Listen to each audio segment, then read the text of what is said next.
नहमदुहु व नुसल्ली व नुसल्लिमु अला सय्यदिना व मौलाना मुहम्मदिन रसूलिहिन नबिय्यिल अमीनिल मकीनिल हनीनिल करीमिर रऊफिर रहीम। अम्मा बाद, बिस्मिल्लाहिर रहमानिर रहीम। By the grace of Almighty Allah, we are going to have a discourse in this session on the subject of the station of Holy Prophet sallallahu alaihi wasallam in respect of his peculiar qualities, his exclusive qualities, which are known as khasa'is. Those exclusive qualities which were specially conferred on him, and they were not shared by any of the prophets and any of the messengers. But before we start this subject, I would again like to have a preface on spirituality.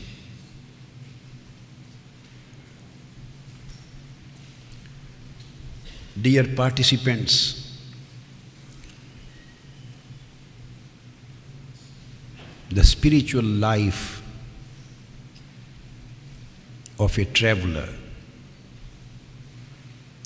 I always repeat this word so that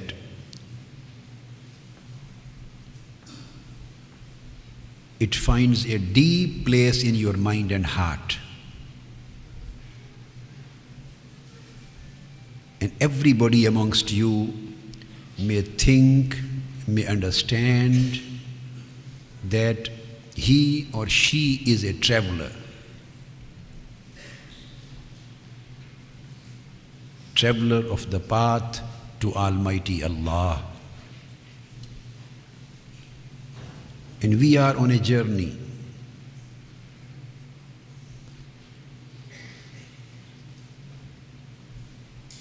And this journey starts from the station of awakening, al-yaqzah.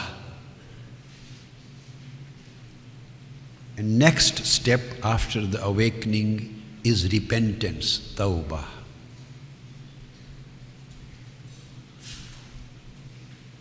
And after repentance, tawbah, comes at-tahara, purity. And after the stage of purity comes abstinence, al-wara. And after the stage of vara, the abstinence, the traveler enters or arrives the station of renunciation. That is zuhud. Then he starts his journey and arrives at the next station, that is weariness, taqwa. Then the traveler starts his journey and arrives at the station of humility, tawadu. Then he again starts his journey and arrives at the station of humbleness, al-khushu'. Then he keeps on traveling and arrives at the station of sincerity. It is al-ikhlas. Then he continues his journey and arrives at the station of constancy or steadfastness. It is al-istiqamah. Then he continues his station, his journey, and arrives at the station of love, that is al-mahabba. Love takes him to the station of courtesy, that is adab. Courtesy and adab takes him or her to the station of nearness and intimacy, that is al-qurb. nearness and intimacy finally takes him to the station of mushahada, that is the vision of beauty of Lord.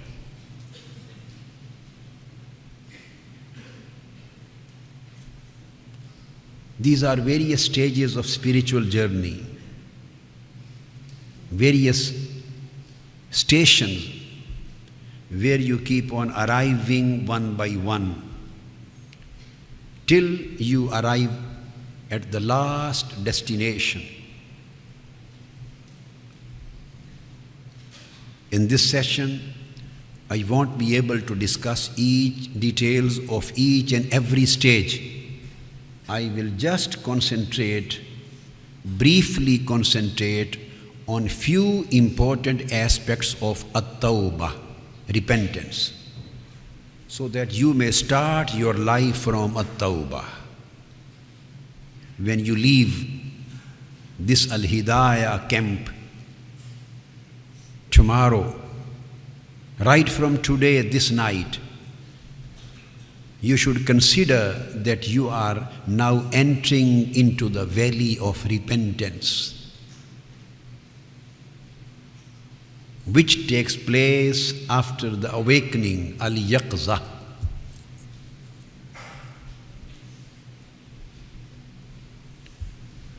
At-tawbah has stages. According to Sharia, the tawbah, repentance, means to turn away from acts of disobedience and acts of sins. To turn away from disobedience and sins. This is tawbah in Sharia. But tawbah in tariqah has a different meaning. Tawbah in tariqah is to turn away from everything which displeases Almighty God. Not only turning away from sins and disobedience, but everything which can displease Almighty Allah,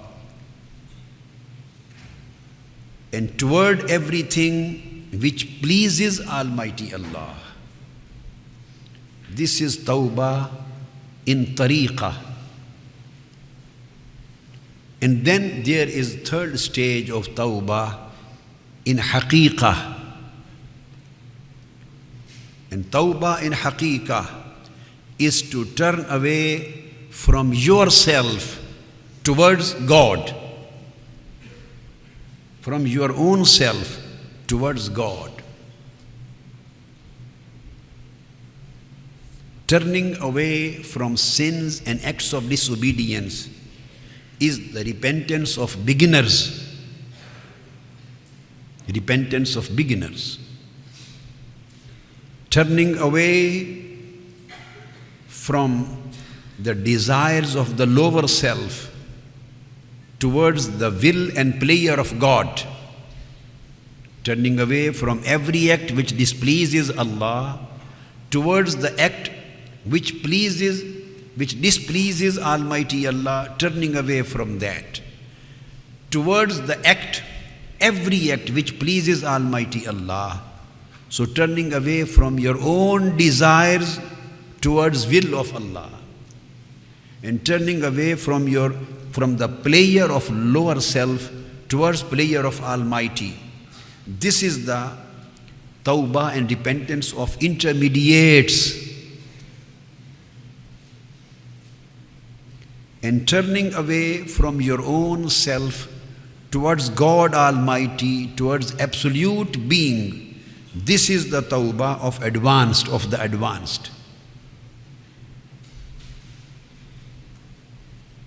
So, the first tawbah of the beginners is from sinful acts. The second tawbah of the intermediates is from sinful thoughts and ideas. not only from acts, rather from ideas and thoughts.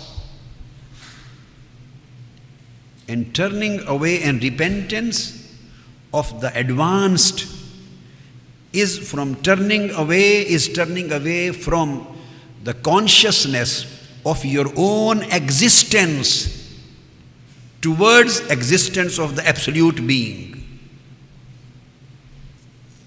The awliya say, and the saints, and it is stated in hadith of Holy Prophet sallallahu alaihi wasallam, mentioning the reality of tawbah. The reality of tawbah is remorse.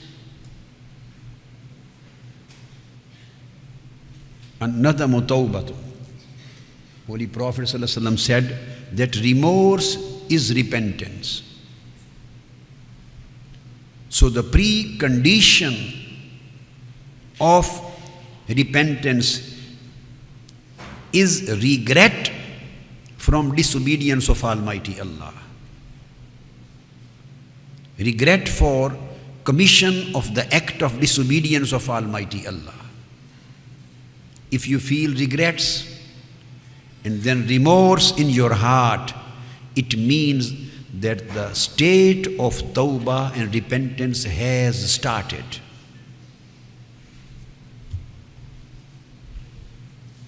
Then for the people of tariqah, there are 3 levels of repentance. The first level is tawbatul khawf. Second is tawbatul raja. Third is tawbatul istihya. Tawbatul khawf means that if the fear of the punishment of life hereafter comes to rule your heart, and your heart is dominated by the fear of the punishment of life hereafter, and grief over bad actions, this grief and fear takes the shape of remorse and regret in your heart. This is known as tawbatul khawf.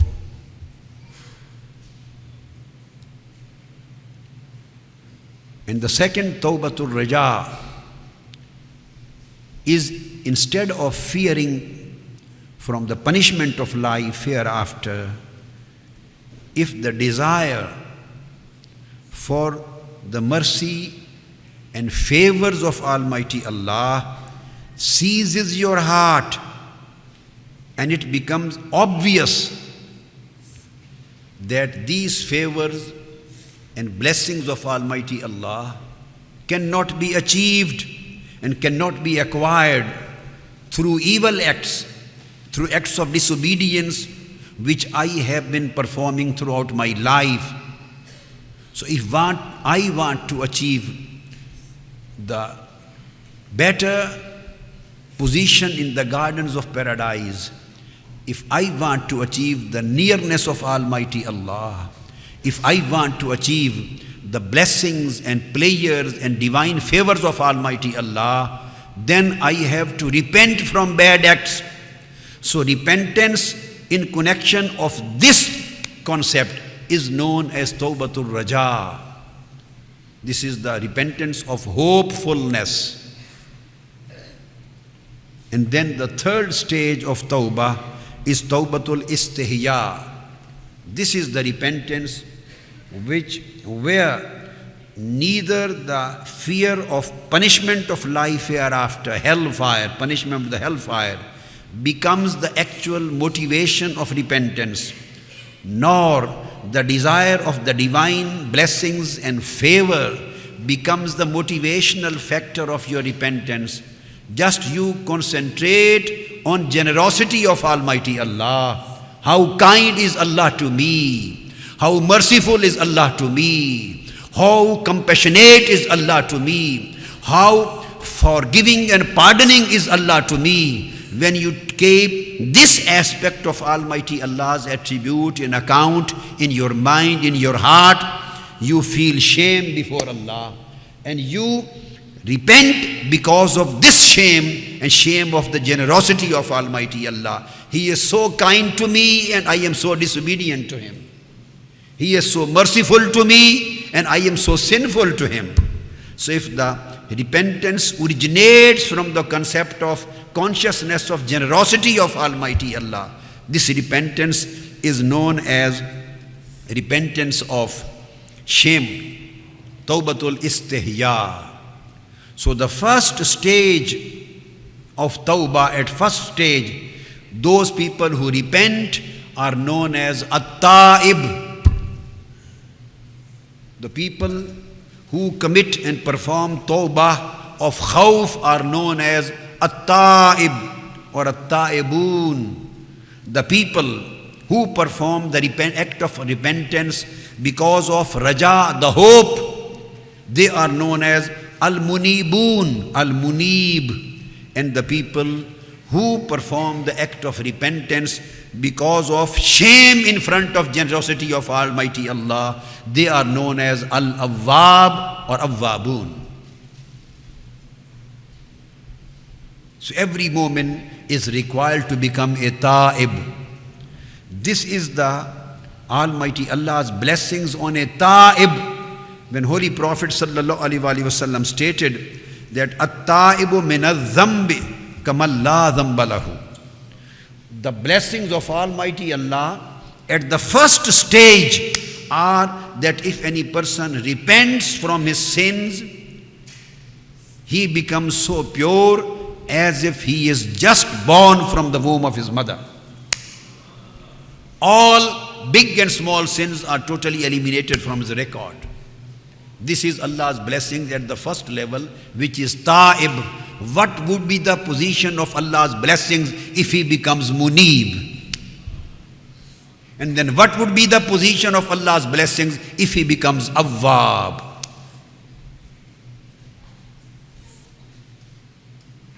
Then for tawbah, there are some important aspects. There are some indispensable ingredients for perfection of tawbah. Repentance does not take place. Repentance does not achieve the climax of perfection and climax of completion unless it undergoes the 4 prerequisites. The first prerequisite for repentance, which we need, is ru'yatul dhanb. And ru'yatul dhanb means that first of all a man should see his sin with his eyes. We are in a position of heedlessness. So heedlessness have made us blind. We are committing the sins, but we can't see them. We are every day and night committing the acts of disobedience, but we cannot visualize them. We are getting far and far from Almighty Allah, but we cannot realize them. The beginning of the act of repentance starts from this realization. Unless our eyes of our head, eyes of our heart, eyes of our soul, eyes of our consciousness, eyes of our realization, unless our external and internal eyes visualize that we are sinful, unless we see our sins, unless we see our acts of disobedience, unless we see our acts which are taking us away and taking us far from the blessings and mercies of Almighty Allah, we would be unable to perform the act of repentance. My dear sons and daughters, we are here for 3 days just to create this awareness, just to create this awakening, just to create this sense of consciousness, just to create this realization, just to create this appreciation, just to create this vision, so that we may see, we may realize, we may appreciate our sins in the mirror of our personality, that we have committed a very, very big sin. And our days and night are passing in the valley of sins and disobedience. Unless we see them, we can't fear from them. Unless we visualize them, we can't realize them. Unless we appreciate them, its magnitude of our sins, we can't become a repentant.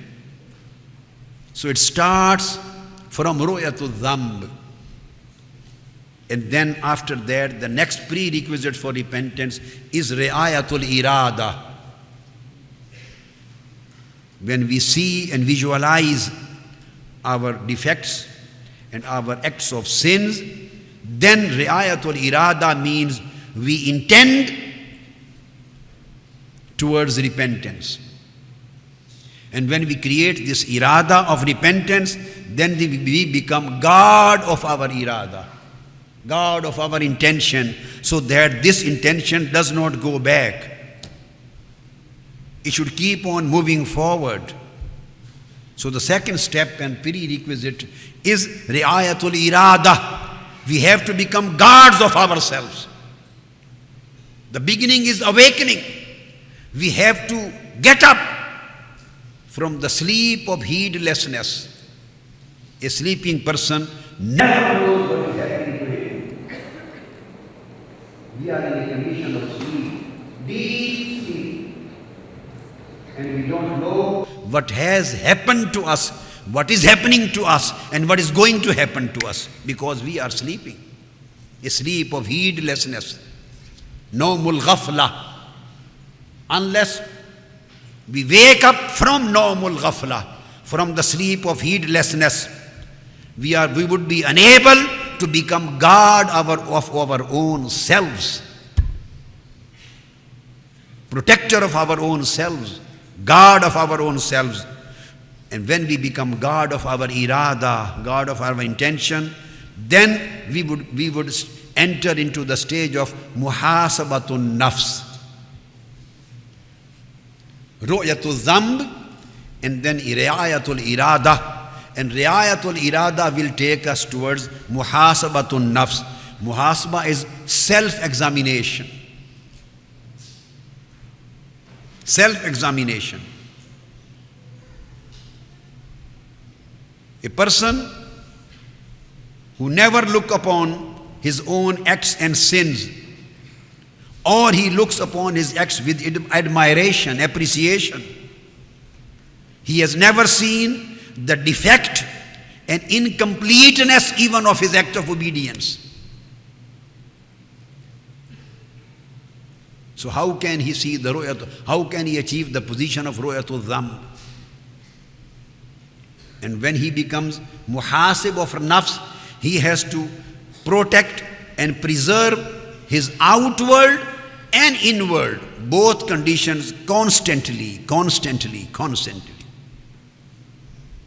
He has to become God from intending or from inclining in our outward personality as well as our inward personality. Becoming God of our outward life is to protect our life from commission of sins, and to become God of our inward life is to protect our mind and heart from sinful thoughts and ideas. And only then we will enter into the stage of muhasabatun nafs, self-examination.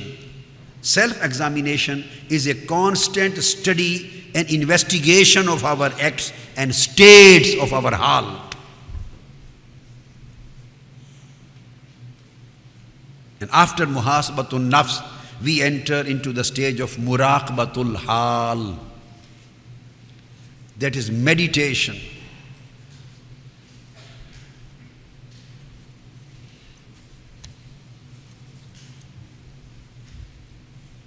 That's why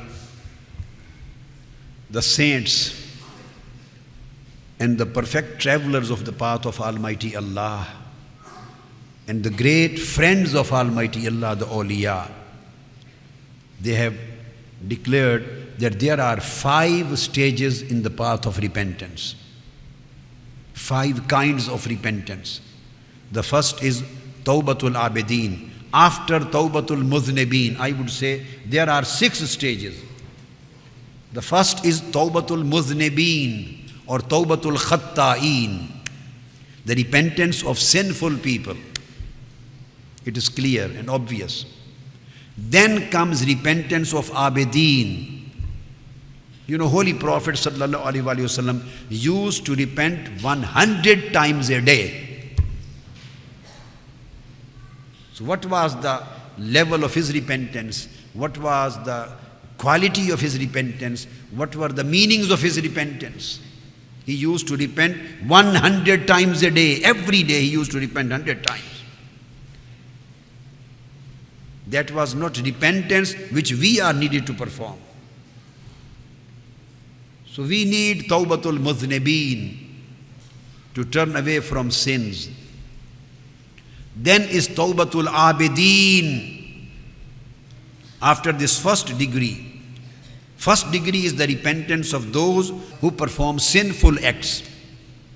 Second degree is the repentance of those who perform pious acts. Pious acts. Then third stage is Tawbatul Zahideen, the repentance of renouncers. Tawbatu Ahli Zuhd, repentance of renouncers. It is to turn away from an inward desire for the world, towards a world where you don't have any desire except Allah. This is repentance from having any desire except Allah. This is renunciation. Your heart turns away from the desires of this world. This was the repentance which was done by Harisa al-Ansari radiyallahu ta'ala anhu. When a young Ansari Harisa met Holy Prophet sallallahu alaihi wasallam in a morning, one day in the morning, and Holy Prophet sallallahu alaihi wasallam after that encounter asked, "O Harisa, how are you this morning? Kaifa asbahta ya Harisa? How are you feeling this morning?" He said, "Asbahtu mu'minan hakka ya Rasulullah sallallahu alaihi wasallam. I am feeling the reality of Iman in my heart today." The reality of Iman today. Holy Prophet sallallahu alaihi wasallam stated that, "Fanzur maza tara, inna likulli shay'in haqiqatun fama haqiqatu imanik." There is a reality of everything. Look what you are saying. What is reality of your Iman and faith? So he answered, the renunciation. His answer was, "Ya Rasulullah, renunciation, az-zuhd." What did he reply? He said, "Azafat nafsi wa azabtu nafsi anid dunya fa ashartu layli wa azmatu nahari fa ka'anni anzuru ila arshi rabbi bariza." Ya Rasulullah, the moment when I have adopted renunciation from this world, so my heart is cut off from the desires of the world. After cutting my heart off the desire of this material world, I have entered into a new life. And what is the new life which I have entered into? He replied, "Ya Rasulullah sallallahu alaihi wasallam, I have become sleepless during nights, and I remain thirsty during the day. I remain sleepless." My dear sons and daughters, he says, he was a young person like you and like us. He was a young boy. He says, "Ya Rasulullah, since I have adopted the path of renunciation and my heart has turned away from the desires of materialistic world, since that time my nights have become sleepless and my days have become thirsty."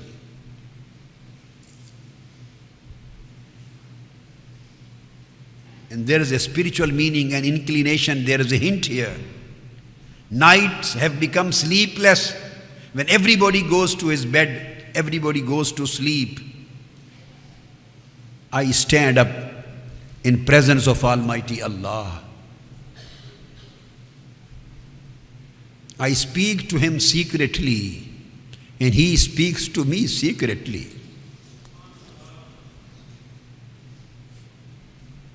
When everybody sleeps, go to sleep, then friends always start talking to each other. Then that is a time of lover and beloved to be in exclusive company with each other. So my renunciation and zuhud has taken to me at a place where everybody goes in the lap of sleep. Then I get up and I start a secret communication with my Lord, and He starts a secret communication with me.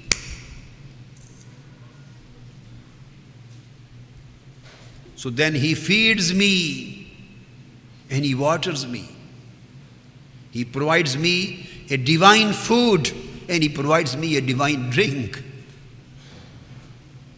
After having that divine food, I never remain hungry for the worldly food. And after getting that divine drink, I never remain thirsty for the worldly, because I drink from His hands. I drink through His hands. And everybody on this path drinks and eats through His hands. What should I tell you? Ask those who are in habit of eating and drinking through His hands. Ask those, what is the pleasure of eating through His hands? He feeds His servants, but only when everybody is sleeping and He is awake. He feeds His servants, His lovers, but only at the time when everybody is sleeping and His lover and His servant is waiting for Him. Then He feeds him with His hands. And He gives him divine water with His hands, a bowl of water and a bowl of drink. Then He says, I remain thirsty the whole day. What is the thirst? Thirst is not the thirst of water. Thirst is not the thirst of the worldly drinks. He says, the one who tastes the divine drink through the bowl of love by the hands of Almighty Allah, then when the day comes, he keeps on in this condition, waiting, when will that night come again and my beloved will bring another bowl of love and give me a drink with his own hands. I remain thirsty for that drink which Almighty Allah gives me.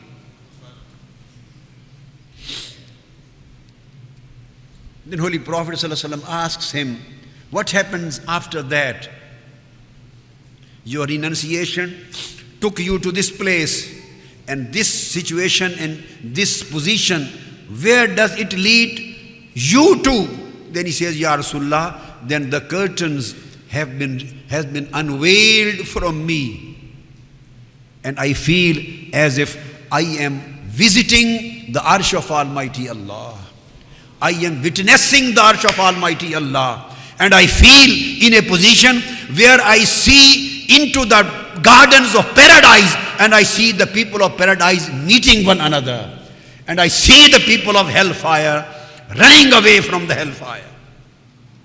So living in this world, I could see the next world. This is a journey of tawbah, which takes a person, a repentant, from tawbah to zuhud, through abstinence to renunciation. This is the position of Tawbatul Zahideen, the third stage. Tawbatul Muznibeen, Tawbatul Abideen, and Tawbatul Zahideen. The repentance of the people of sins, the repentance of people of pious acts, people of piety, and repentance of people of renunciation. I would say repentance of the people of nights, beautiful nights. Repentance of the people of beautiful nights. My dear, just look into your hearts. Just ponder, meditate, and imagine what would be the condition of repentance of the people of beautiful nights. What would be the position when beloved, the real beloved, would be speaking to you secretly? What would be the position when you would be the speaker and he would be the listener? And he would be the speaker and your heart would be the listener. Think about that communication. Our communication has been cut off. We are totally detached from this communication. And we are not aware of the detachment. We are not aware that we have been disconnected. We are forgotten. We are lost. Why are we lost? We consider that we are living in our homeland. Wallah, this is not our homeland. We are foreigners here. This is a foreign country which we are living in. Our homeland is in Malay Ala, where our spirit has come from.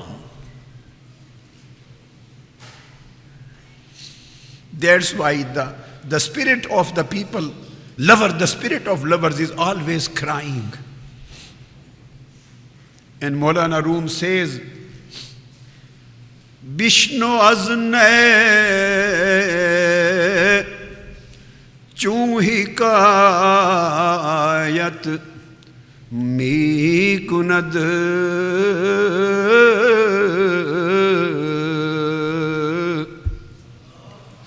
was judai ha shikayat mi kunad.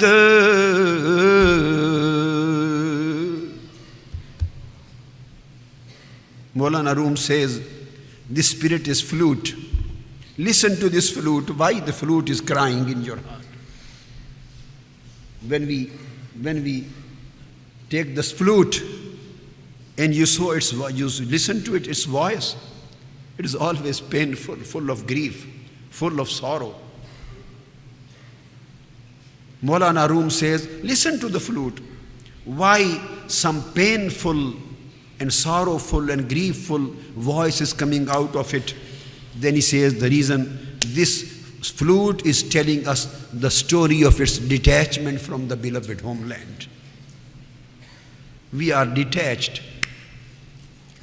Since we are detached, we are lost. And the reason why we are lost,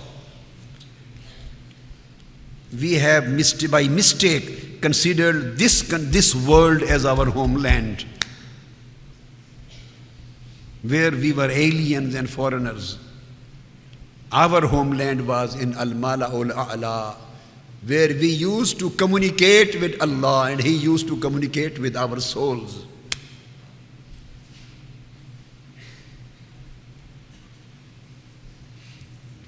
Then after Tawbatul Zahideen comes Tawbatul Muhibbeen, the repentance of lovers.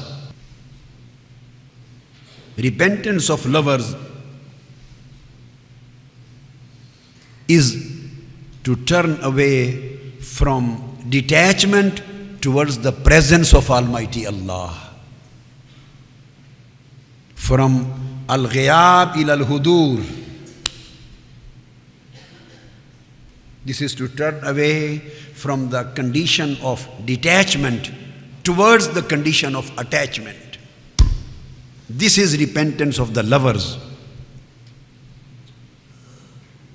And then is repentance of gnostics. That is Tawbatul Arifin. It is to turn away from seeing one's own good deeds. The gnostics never see their own good deeds.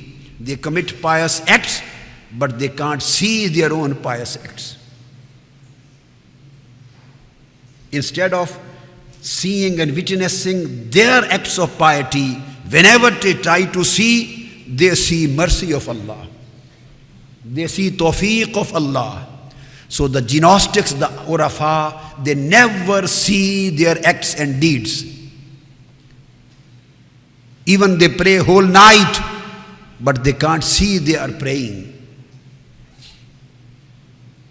Even they are performing ibadah, but they can't see their ibadah. Even they are performing ihsan, but they can't see their ihsan. So the acts, the tawbah of arifin is that they become unable to see their own good deeds. Wherever they want to see in front of them, they see mercy of Almighty Allah, tawfiq of Almighty Allah. This is the tawbatul arifin. And then comes tawbatul muwahhideen, the last stage. This is tawbatu ahli tawheed. And tawbatu ahli tawheed means they enter into the valley of extinction, annihilation, and then they travel from extinction to sustenance. They travel from extinction to sustenance. I mean, they travel from fana to baqa. They come out of their own existence. They come out of the consciousness of their own existence. And when they come out of the circle of the consciousness of their existence, then Almighty Allah takes them in the presence of their baqa. So after crossing the valley of fana, they are welcomed and received in the valley of baqa. These are the stages of tawbah. That's why, my dear sons and daughters, and dear friends, and dear brothers and sisters, and dear guests, we have to understand that the tree of repentance, we have to grow the plant and tree of repentance in our garden of heart. The tree of repentance drinks water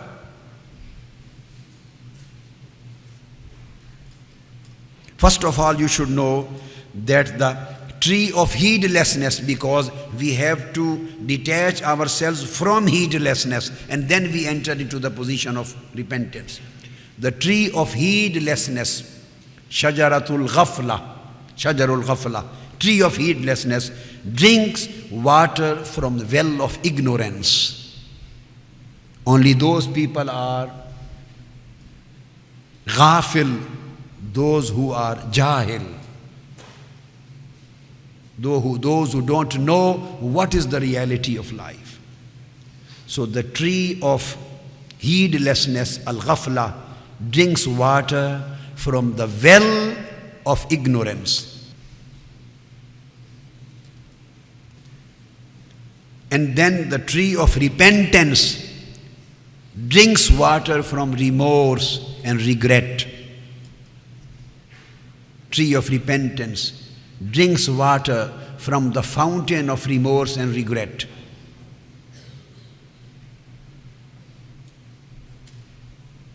And then tree of knowledge drinks water from the stream of meditation. Then tree of love drinks water from the spring of conformity with the commandments of the beloved. Tree of love. Love cannot be promoted and strengthened.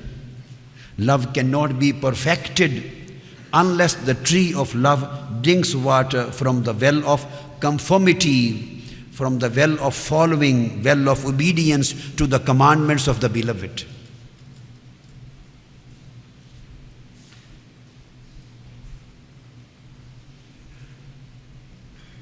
Whereas the tree of disobedience and tree of sinfulness, We are in a condition of sinfulness. And tree of sinfulness and tree of disobedience drinks water from the well of pleasure of our lower self. Our tree of sinfulness is always drinking water from a well, and that is the well of the pleasure of our lower self, an-nafsul ammara. And we are ignorant. Then the tree of ma'rifah, the tree of realization, drinks water from the spring of renunciation. The tree of ma'rifah drinks water from the spring of zuhud, renunciation. And the tree of nearness, of qurb and intimacy, drinks water from the spring of worship and spiritual struggle during days and nights. From getting up in nights and worshipping Almighty Allah and performing the spiritual struggle in the way of Allah's nearness. So this nearness and intimacy, this tree always drinks water from the spring of worship and spiritual struggle, al-mujahada, al-ibadah and mujahada. Whereas the tree of greatness and highness drinks water from the spring of humility and humbleness. If you want to become great, you have to become low. You have to become humble, and you have to adopt the path of humility.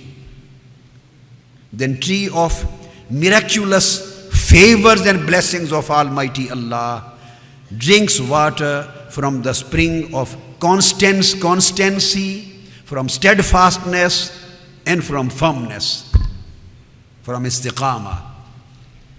And finally the tree of subsistence, the tree of baqa, drinks water from the spring of annihilation, spring of fana.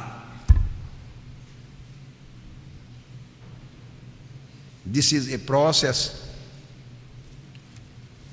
which we have to start in this life. And those who start the process with sincerity, with a strong intention, seeking guidance and help from Almighty Allah holds their hand and takes them out from the lowliness, and He puts them inside the circle of their intimacy and nearness. Then Almighty Allah never leaves them alone. So you have to become a murid.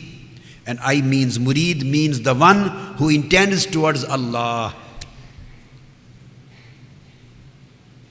I'm not talking of muridi of business. I'm not talking of muridi of business, the commercial muridi and piri. I'm not talking, that is something different. That is shopkeeping and business, marketing matter. I'm talking of irada towards Allah. The commencement of traveling towards Allah, this is irada. And the one who travels towards Allah, he is murid. If somebody becomes the sahibul irada with sincerity and purity and truthfulness and steadfastness, and continues passing through the valleys one by one, finally Almighty Allah from murid picks him up and makes him the murad. When he was a murid of Allah, he is known as seeker, the seeker. When he becomes murad of Almighty Allah, he is known to be the sought.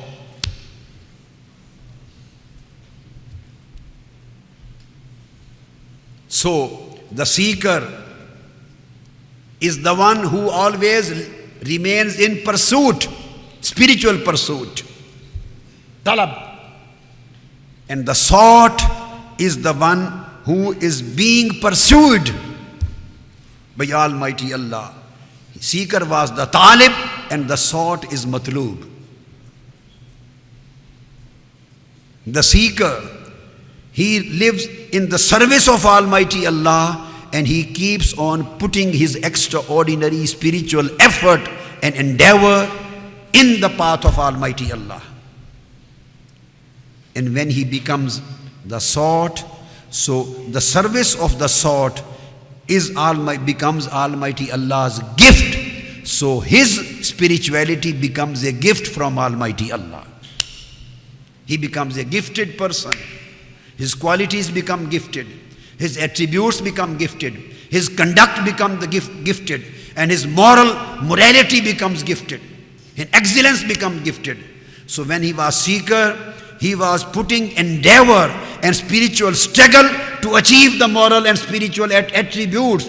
When he becomes the sort, each and every attribute becomes gift from Almighty Allah.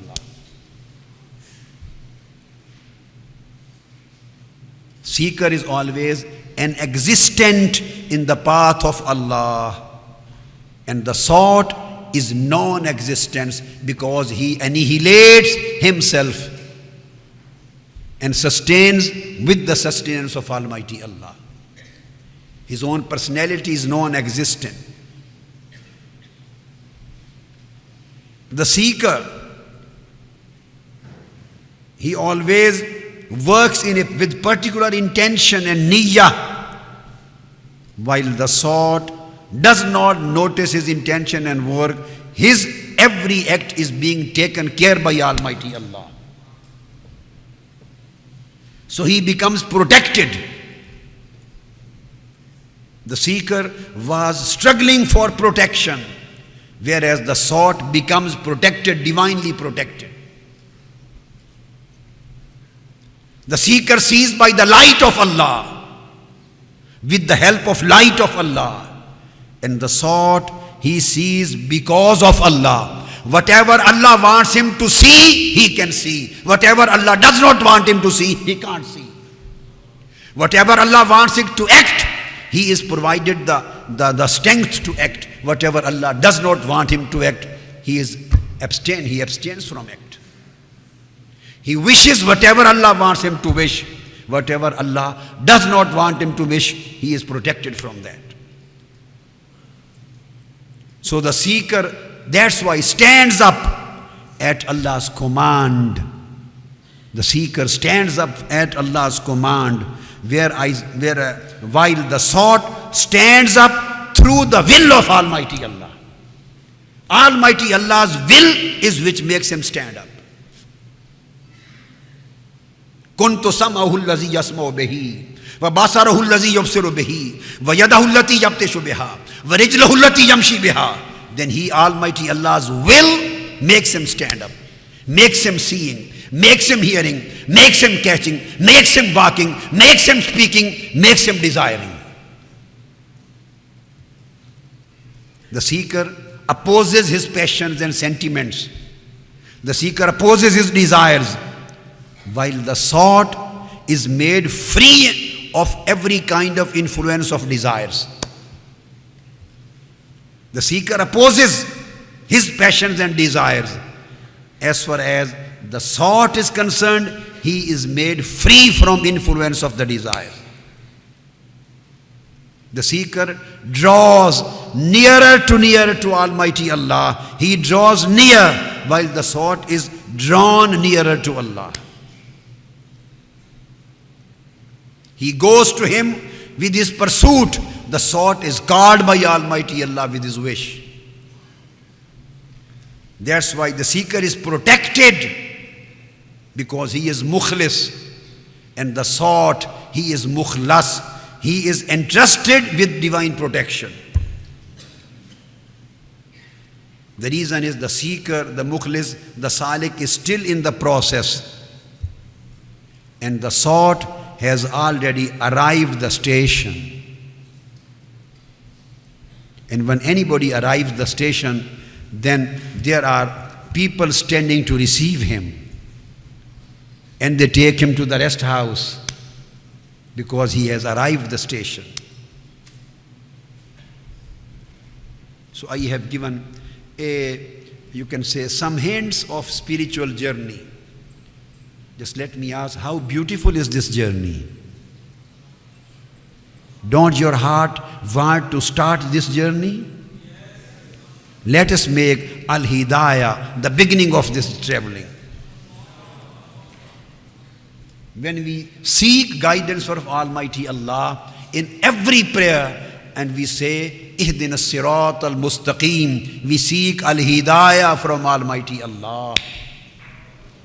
We seek Al-Hidayah from Almighty Allah, and He answers, Sirat al-Ladhina an'amta alayhim. If you want Al-Hidayah from me, Hidayah of right path, and Hidayah of stability, and Hidayah of constancy, and Hidayah of steadfastness, if you want Al-Hidayah from me, then you have to walk on the footsteps of my beloved people.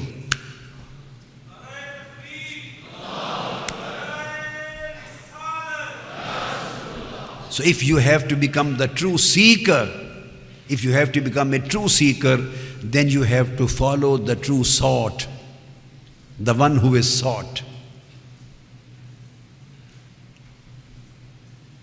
Are you making your mind to start your journey right from this Al-Hidayah? Ji? But this journey demands you to throw away the rest of body and to put yourself in endeavor and pains. Are you ready to get these pains? The one who does not love the pain, he is not interested with the rest. Rest comes after pain. So are you ready to start this journey? I pray Almighty Allah that He may grant His blessings, grant us with His blessing. He may grant us with His favors. He may grant us with His divine mercy. وَمَا عَلَيْنَا إِلَّا الْبَلَاغُ.